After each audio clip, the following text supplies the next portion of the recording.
So let's call this guy Flip, and Flip is shocked because he just found his wife in the bathtub unalived. Now his wife is this woman, Shanti, and one day, back in the day, Flip meets Shanti on a dating site, and she's attractive and he's a millionaire. It's perfect. So they quickly fall in love, and Flip moves from Minnesota to Florida to be with her. And a few years go by, and Flip buys this house for them. It's 4,000 square foot, older style Victorian home. And he falls in love with this house because he sees the potential in it. And ultimately, he wants to renovate it and make it more modern. So they move in and they start working on this big renovation. But strangely enough, even after they move into the house and they get married, Flip still hasn't put Shanti's name on the deed, which Shanti really wants him to do. Not only that, she's the one paying for all these big renovations. In fact, Flip, the millionaire, doesn't pay for anything. His cheap ass doesn't even pay for their groceries. And Shanti can't figure out why he's always skipping the bill for everything. Regardless, over time, Flip becomes obsessed with renovating this house. And a couple of years go by and they're still doing all these renovations. And they have very little to show for it. Not only that, at this point, Shanti has spent over $250,000 trying to fix this place up. So obviously Shanti is very unhappy. So then of course, they start fighting a ton. And it gets pretty bad. Like so bad, they're not even sleeping in the same bed. But despite how unhappy Shanti is, Flip is still obsessed with fixing this place up. And I don't think this situation could get any worse for Shanti.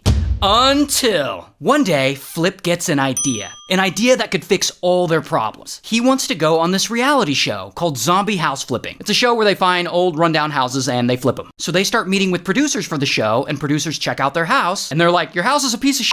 It's perfect. So then it all moves forward and eventually pre-production begins. Now Shanti is still really not happy, and she's not feeling any of this reality TV show stuff. And it just gets worse for her, because at some point around this time, somehow, she learns that Flip has been lying to her. She discovers he really isn't a millionaire. He's never been a millionaire. He spent what little money he did have buying that house. And that is when things get really bad. And a couple of weeks before they're supposed to begin filming this reality show, they go and they meet with the producers. And it's at this meeting where Shanti finally snaps. She's fed up with all of it. But this house has been a nightmare. It cost her $250,000 in renovations, and now they're about to have a TV crew in there. Plus, Flip still won't put her name on the deed. So Shanti just says, "F this," and she storms out at the end of the meeting, which realistically probably killed their chances of getting on the show. And this pisses Flip off because his obsession with this house has become his whole personality. At this point, he doesn't even have a job. He just oversees the renovations all day. Now, to be clear, I'm not 100% sure about the details of this next part, but it goes something like this. A few days after that meeting, Flip and Ashanti are at home, and I assume they start fighting, because they had been fighting a lot. And that is when suddenly Flip freaks out and loses it, and he ends up beating her up, and then he strangles her until she is unalive. Then he puts her in the bathtub and he calls police. And when he talks to police, he tells them that he just found her there. Like, oh, she must have slipped and fell. But police are not buying his story. I mean, she's all beat up, she got strangle marks on her. She definitely did not fall in that tub. So eventually they arrest him, they charge him with first-degree murder. Here's his mugshot. He goes to trial, he's found guilty, and he's sentenced to life. And all this happened in Florida, so shout out to Florida.